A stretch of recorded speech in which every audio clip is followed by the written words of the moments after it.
again in April by a penny a litre. And if you combine that with the rise in VAT and inflation, and that 1p increase could actually turn out to be 3 times that amount at the pumps. Let's talk about it now with Darren Johnson from the Green Party. Quentin Willson is a motoring journalist. Very good morning to both of you. Morning. Good morning. Everyone knows petrol prices are going up. We now know they're going to go up considerably more. Darren, the justification really is revenue. Well, we have to be serious about climate change. Yes, the government needs revenue, but we do need to be encouraging cleaner vehicles. We need to be encouraging more fuel-efficient vehicles. We need to be encouraging people away from private cars onto public transport. Fuel duty helps that. Now, I know people are feeling really bruised because the VAT increase, which shouldn't have happened, that's impacting on businesses, impacting on consumers. I totally support an increase in fuel duty. I think it's a mistake for the government to put up VAT. But that, as Charlie just said, that isn't the official reason. I mean, the government is not saying we're putting up fuel duty because we're trying to tackle climate change. They're saying that this is the way to deal with the deficit. Yeah, well, I'm not speaking for the government. No, of course. I'm speaking. I mean, but for you, it's a fantastic side issue. I mean, it's a side effect. You think that this actually will encourage people to use less fuel and be more fuel efficient? Well, we need to be we absolutely need to be moving in that direction. We can't continue as we are, and we have to be serious about tackling climate change. And that's not just doing it like David Cameron did when it's cosy and comfortable and so on. It's got to be pursued year in, year out. So Quentin, put this 4p increase at the pump will have the effect, a positive effect on the environment. Is that enough to alleviate the pain that people are feeling? Environmentalism is really, really important, and we have to defend it, but not at the cost of going bankrupt. And that's how serious it is. This rise will derail the wobbly economy. It's going to cause untold hardship to millions and millions of people who will not be able to go to shops, schools, hospitals,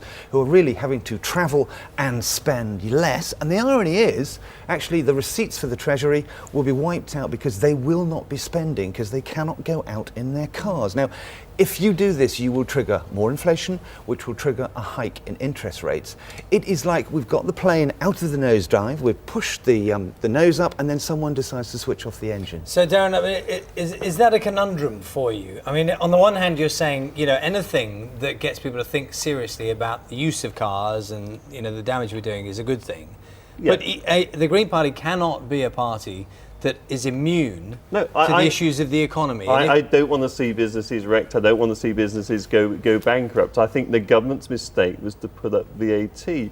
That was totally wrong, impacting on small businesses, on consumers in particular. And if we hadn't have put up VAT, I think this fuel rise would have been far more acceptable. This fuel rise needs to happen, but the government made a big mistake by putting up VAT. When those people who are furious about it, who can't see a positive outcome for this, what do you anticipate is going to be the reaction? The reaction is going to be quite severe. There's a huge amount of real anger out there. I mean, 60-70% of the population says we cannot have this. I'm going to the House of Commons on Tuesday to present a petition, fairfueluk.com, and we've got thousands and thousands and thousands of signatures. And it will start to really spike some deep hostility out there. And it's unnecessary. It's so unnecessary because there's no gain in it for the government. Darren, can I just ask, I don't know if you know the answer to this one. The talk about the fuel price stabiliser, which has been knocked around as a possible solution. Now, if that stabiliser comes in when prices in 2 months' time are up to 136 a litre for diesel, does the stabiliser mean it's stabilised at that price? I think that is the plan. Although I support a fuel duty escalator. I think because we need that shift away from oil. We need to wean ourselves off oil. Explain that to us. That would work out. A fuel duty escalator is where you simply increase fuel duty year on year, regardless of the actual price in fuel. the price without tax. I think that is the way to go. We need to wean ourselves off oil, and if we look at the official government figures, the cost of motoring has actually fallen 14%. The real cost of motoring has fallen 14% since 1997, Quentin? whereas the cost of public transport has gone up. Shaking his head. Tell people it does not feel like the cost of motoring has gone down, with people paying sort of £4,000 for insurance. Look, the stabiliser is really, really important, because oil is not going to go down in price. You're going to see it getting more and more and more, maybe $200 a barrel in 2 or 3 years.